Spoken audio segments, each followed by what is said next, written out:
Aujourd'hui, focus sur l'épreuve de collaboration à la gestion des ressources humaines du BTS SAM. Cette épreuve consiste à réaliser un rapport d'étude suivi de 2 ou 3 outils spécifiques à la gestion de ressources humaines. Elle dure 4 heures et est de coefficient 4. C'est l'une des épreuves la plus difficile du bloc professionnel de ce BTS. 4 thèmes sont abordés. Tout d'abord, la gestion de la relation de travail, ensuite l'amélioration de la qualité de vie au travail, les relations sociales en entreprise et enfin le développement de la performance individuelle et collective. L'épreuve se compose de 2 parties, un rapport d'étude, dont l'objectif est de vérifier tes compétences en RH, ta capacité de synthèse et rédactionnelle. La seconde partie de l'épreuve vise à réaliser un ou plusieurs outils spécifiques en RH et les justifier. Dans la première partie de l'épreuve, tu vas rédiger un rapport d'étude comprenant 2 parties, une partie diagnostic opérationnel et une partie proposition de solution.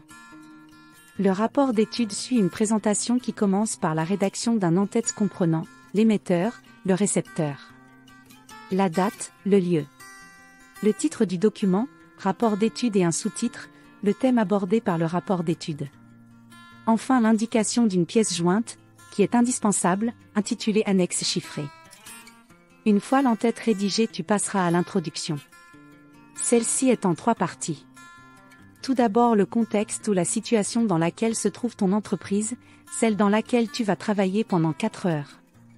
Ensuite, tu indiques quelle est la problématique, pour cela tu te réfères au travail que l'on te demande de réaliser. Enfin tu annonces ton plan, par exemple dans le cas présenté ici, dans une première partie, je réaliserai un diagnostic opérationnel portant sur le recrutement et la fidélisation des collaborateurs, puis dans une seconde partie, je vous proposerai des solutions envisageables, afin de remédier au plus vite aux principaux dysfonctionnements relevés. Tu peux ensuite commencer à rédiger ton diagnostic opérationnel. Il doit, à partir des annexes fournies, décrire de façon détaillée les différents éléments apportés par le sujet à la situation. Ces éléments peuvent provenir d'une annexe chiffrée, comme un audit ou la base de données sociales de l'entreprise. Ensuite, il s'agit de déterminer les causes aux problèmes rencontrés et découverts grâce au constat précédent. Tu dois rédiger et argumenter ta réponse. Tu poursuis ta rédaction en dégageant les principales conséquences qui découlent des problèmes soulevés, à la fois pour l'entreprise et pour les salariés. Enfin, tu abordes les enjeux pour l'entreprise ainsi que les contraintes auxquelles elle est soumise. La suite dans notre prochaine vidéo.